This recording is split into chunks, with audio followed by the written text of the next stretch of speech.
ایک بادشاہ محل کی چھت پر ٹہلنے چلا گیا۔ ٹہلتے ٹہلتے اس کی نظر محل کے نزدیک گھر کی چھت پر پڑی، جس پر ایک بہت ہی خوبصورت عورت کپڑے سکھا رہی تھی۔ بادشاہ نے اپنی ایک باندی کو بلا کر پوچھا کہ یہ کس کی بیوی ہے؟ باندی نے کہا کہ بادشاہ سلامت، یہ آپ کے غلام فیروز کی بیوی ہے۔ بادشاہ نیچے اترا۔ بادشاہ پر اس عورت کے حسن و جمال کا سحر سا چھا گیا تھا۔ اس نے فیروز کو بلایا۔ فیروز حاضر ہوا تو بادشاہ نے کہا کہ فیروز، ہمارا ایک کام ہے، ہمارا یہ خط فلاں ملک کے بادشاہ کو دے آؤ اور مجھے اس کا جواب بھی ان سے لے آنا۔ فیروز کہنے لگا کہ بادشاہ سلامت، آپ کا حکم سر آنکھوں پر، اور وہ اس خط کو لے کر گھر واپس آ گیا۔ خط کو اپنے تکیے کے نیچے رکھ دیا، سفر کا سامان تیار کیا، رات گھر میں گزاری اور صبح منزل مقصود پر روانہ ہو گیا، اس بات سے لا علم کہ بادشاہ نے اس کے ساتھ کیا چال چلی ہے۔ ادھر فیروز جیسے ہی نظروں سے اوجھل ہو گیا، بادشاہ چپکے سے فیروز کے گھر پہنچا اور آہستہ سے فیروز کے گھر کا دروازہ کھٹکھٹایا۔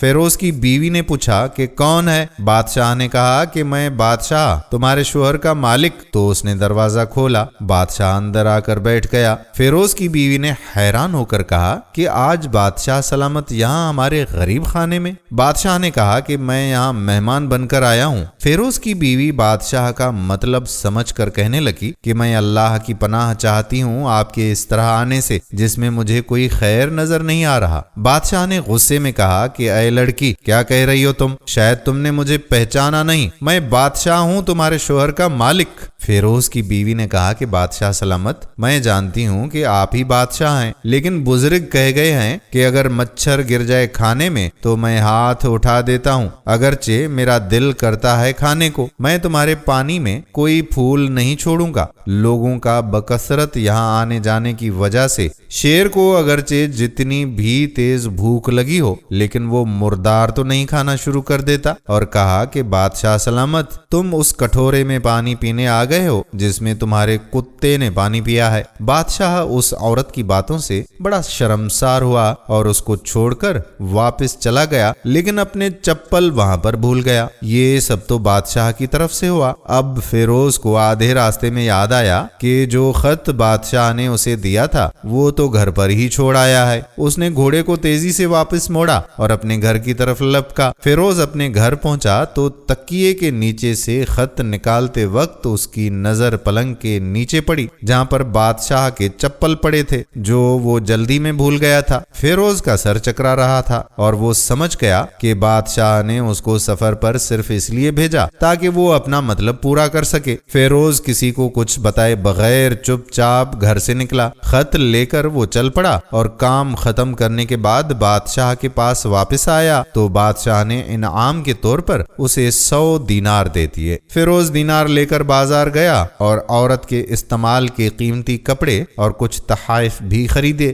گھر پہنچ کر بیوی کو سلام کیا اور کہا کہ چلو تمہارے میکے چلتے ہیں۔ بیوی نے پوچھا کہ یہ کیا ہے؟ کہا کہ بادشاہ نے انعام دیا ہے اور میں چاہتا ہوں کہ یہ پہن کر اپنے گھر والوں کو بھی دکھاؤ۔ بیوی بولی کہ جیسے آپ چاہیں۔ بیوی تیار ہوئی اور اپنے والدین کے گھر اپنے شوہر کے ساتھ روانہ ہوئی۔ داماد اور بیٹی اور ان کے لیے لائے گئے تحائف کو دیکھ کر وہ لوگ بہت خوش ہو گئے۔ فیروز بیوی کو چھوڑ کر واپس آ گیا اور 1 مہینہ گزر جانے کے باوجود نہ بیوی کا پوچھا اور نہ ہی اس کو واپس بلایا۔ پھر کچھ دن بعد اس کے سالے اس سے ملنے آئے اور اس سے پوچھا کہ فیروز، آپ ہمیں ہماری بہن سے غصے اور ناراضگی کی وجہ تو بتائیں، یا پھر ہم آپ کو قاضی کے سامنے پیش کریں گے۔ فیروز نے کہا کہ اگر تم چاہو تو کر لو، لیکن میرے ذمہ اس کا ایسا کوئی حق باقی نہیں ہے جو میں نے ادا نہ کیا ہو۔ وہ لوگ سیدھا اپنا کیس قاضی کے پاس لے گئے تو قاضی نے فیروز کو بلا لیا۔ قاضی اس وقت بادشاہ کے پاس بیٹھا ہوا تھا۔ لڑکی کے بھائیوں نے کہا کہ اللہ بادشاہ سلامت اور قاضی القضاء کو قائم و دائم رکھے۔ قاضی صاحب، ہم نے ایک سرسبز باغ،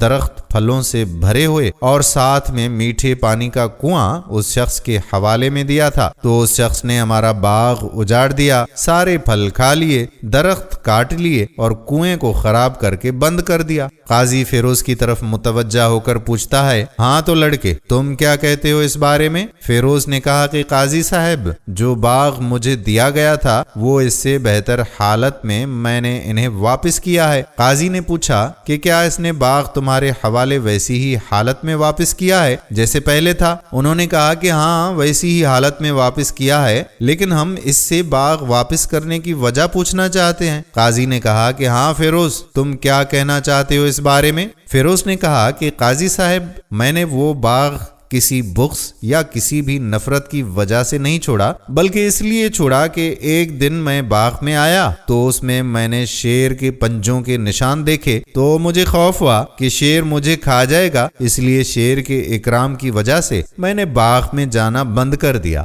بادشاہ جو ٹیک لگائے یہ سب کچھ سن رہا تھا اور اٹھ کر بیٹھ گیا اور کہا، فیروز اپنے باغ کی طرف امن اور مطمئن ہو کر جاؤ، واللہ اس میں کوئی شک نہیں کہ شیر تمہارے باغ میں آیا تھا، لیکن وہ وہاں پر نہ تو کوئی اثر چھوڑ سکا، نہ کوئی پتا توڑ سکا اور نہ ہی کوئی پھل کھا سکا۔ وہ وہاں پر تھوڑی دیر رہا اور مایوس ہو کر لوٹ گیا، اور خدا کی قسم میں نے کبھی تمہارے جیسے باغ کے گرد لگی ہوئی مضبوط دیواریں دیکھی ہی نہیں۔ اب فیروز اپنے گھر لوٹ آیا اور اپنی بیوی کو بھی واپس لے لیا۔ نہ تو قاضی کو پتا چلا اور نہ ہی کسی اور کو کہ ماجرا کیا تھا۔ کیا خوب بہتر ہے اپنے اہل و عیال کے راز چھپانا تاکہ لوگوں کو پتا نہ چلے، اپنے گھروں کے بھید کسی پر ظاہر نہ ہونے دو۔ اللہ پاک آپ لوگوں کو خوشیوں سے بھر دے اور آپ کے اہل و عیال کو اور آپ کے مال و دولت کو اپنے حفظ و امان میں رکھے، آمین۔ اور ہاں، اس بارے میں سوچنا ضرور۔